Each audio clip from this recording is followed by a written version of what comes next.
today, my AKAPADers. It's Thanksflicking 2024, another episode. Yes, I'm bringing you the films I am most thankful for.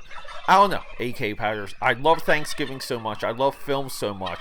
I had to think of something. Because, who doesn't love annual film events? Well, we do this every year. Today, it's Akira. It's anime. It's a cartoon. Woo. Hopefully that doesn't scare you away. Let's get into it. Let's go. Happy Thanksflicking. Quiet on the set. Camera speed. Sound production, take one. Action! Here's the wild thing, my AKAPADers. I'm hosting. I think I'm hosting. It's tough for me. I wanted to host Thanksgiving for a long time. I may have done it once or twice. Isn't that crazy? And I love Thanksgiving. I really do. I love the food. I'm somewhat of a cook. I don't call myself a chef. I am a cook. I'm not afraid of the kitchen. I'm not afraid of new things. But anyway, I just love the atmosphere. I love the cooking. I love football. I love all the pies. Thanksflicking is for me. I know a lot of you out there, you guys have that. But I do want to say, I know there's pushback against this holiday for all kinds of goofy reasons. Tradition is important. Deciding on history is important. There's people smarter than us that wrote books, and they've done a lifetime of study to record things and research, and they've made decisions. In a way, we have to trust those decisions. I trust that Thanksgiving is a good holiday. That's the point I'm getting at. So guys, I know if that upsets you and I lost you, I'm sorry. But we're talking Akira today. The anime that changed the game. The anime that recently has had a revival. There was a YouTube channel that I'm kind of somewhat notorious now being associated or disassociated with, called Cartoonist Kayfabe. That YouTube channel brought back to light Akira as a manga, as a comic book, and relating that to as much as a movie as possible. Now, you can go to your local Barnes & Noble. They always have Akira. It's always available in the manga section.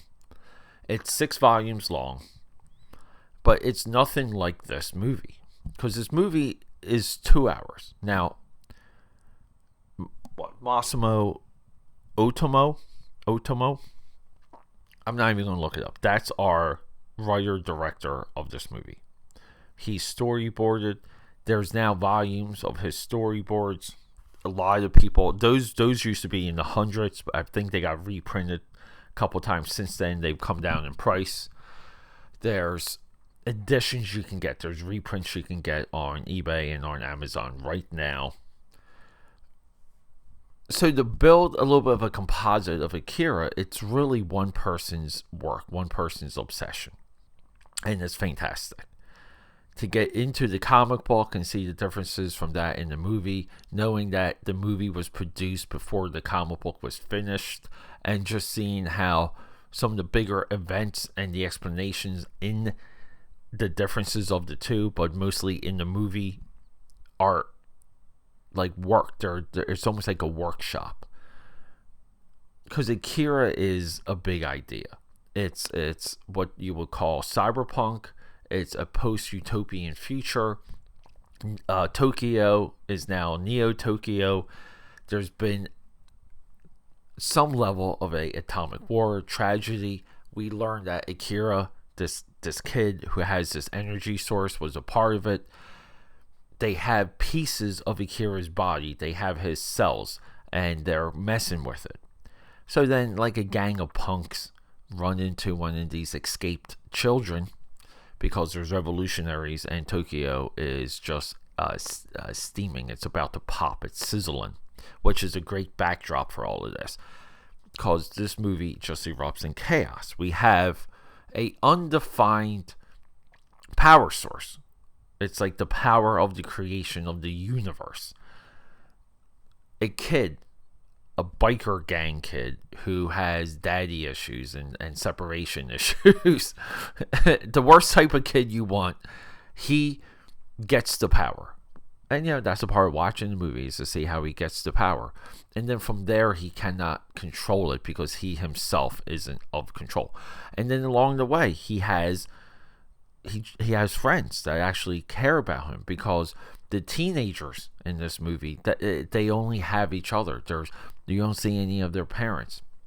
But we get these visuals, and we get these motorcycle races, and we get this great technology. There's a great scene that really isn't discussed, but there's hover bikes in the sewer. There's security guard hover bikes, and they're just trying to. A couple of characters are just trying to escape, trying to get away, but they're in the water. They're in the sewage, and the design of those hover bikes are so freaking cool, so freaking practical. They just seem like they're adapted from something that exists in the real world, and that's a lot of the draw of Akira. There's a red jacket. There's a red leather biker suit, but the red jacket with the pills on the back that says, like, I think good for you, good for me, or something like that. But these kids, what you don't really see a lot in this movie, they're pill popping freaks. They're bad kids, and they're kind of advertising drugs with this jacket. But that jacket now is legendary. The movie poster is ripped off, and I don't say homage, it's just ripped off a million times in the comic book world. It's a guy walking up to a bike, and it has been ripped off a million times. It's a iconic image at this point.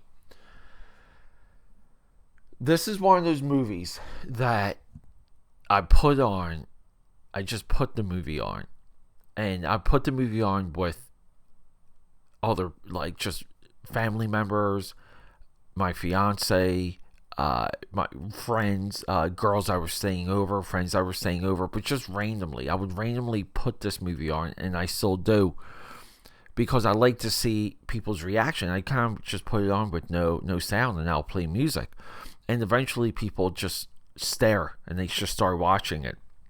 And I don't know, if you want a way to trick people and work people into into liking something, this could be it. This is how we do it. We do it through subversion. We give them alcohol. We start mixing martinis. We order a couple pizzas.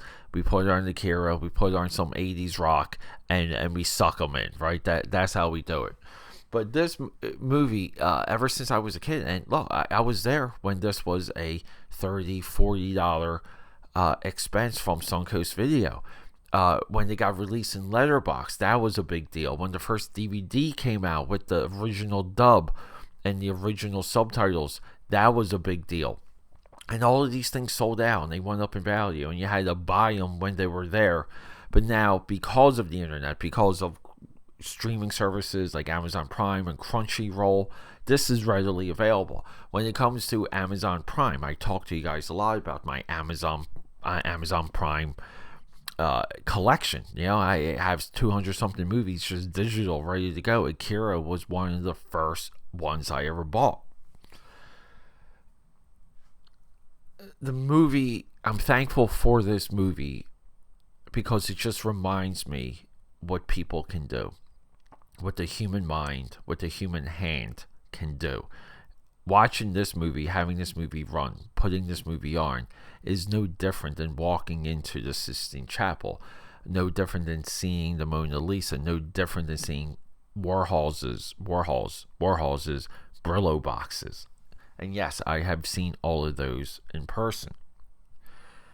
This movie's fantastic, AKAPADers. I wish for you to discover it. So for Thanksflicking, it's Akira.